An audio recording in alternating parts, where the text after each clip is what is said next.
নাকি আমরা শুনি ফেরেশতারা প্রশ্ন করে না তো ওই বন্ধুর কবরে ফেরেশতারা প্রশ্ন জিজ্ঞাসা বাবা তোমার নাম কি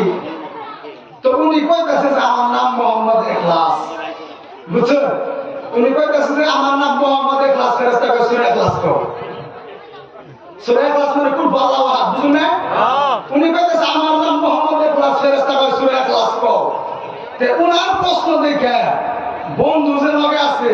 বন্ধুর হালুয়া টাইপ কারণ বন্ধুর নাম হলে ইয়াসিন বুঝছো হ্যাঁ বন্ধুর নাম হলে ইয়াসিন উনার প্রশ্নের উত্তর করা দেখে ওনার হালুয়া টাইপ বন্ধুর নাম হলে ইয়াসিন ফেরেশতা জিজ্ঞাসা করছে বাবা তোমার নাম কি কয় আমার নাম তো ইয়াসিন কিন্তু আমার পরিবারের লোকে বা অন্য মানুষের মহব্বত করে দেয় কাউসার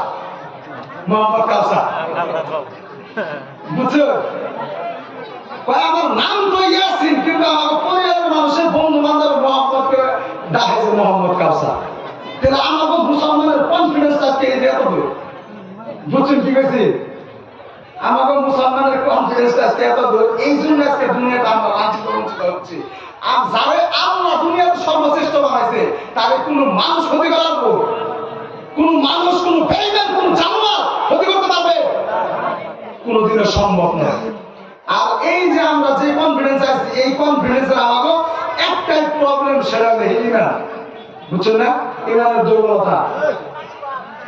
বিশ্বাস যেটা আমাদের ভিতরে মানে দুর্বল আমরা কিন্তু সবাই মানি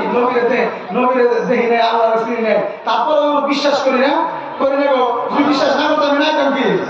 এই রাতে ঘুম হারাম করে ঠান্ডার মধ্যে না করে থাকতাম কি তারপর আমরা নাহি কি আছে না আমার বিশ্বাস আছে কিন্তু কনফিডেন্স আমার কত দুর্বল এই যে কাহিনীটা বললাম ওই দুর্বলের জন্য আজকে আমরা মুসলমান পৃথিবীতে লাঞ্ছিত বঞ্চিত তো যাই হোক এত মাখলুকের ভিতরে আমাদের আল্লাহ সর্বশ্রেষ্ঠ বানাইলো ওই আমরা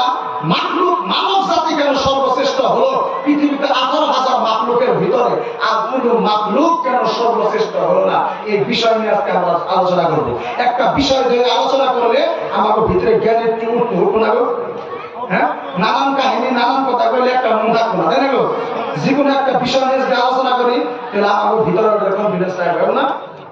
যাই হোক এই বিষয়ে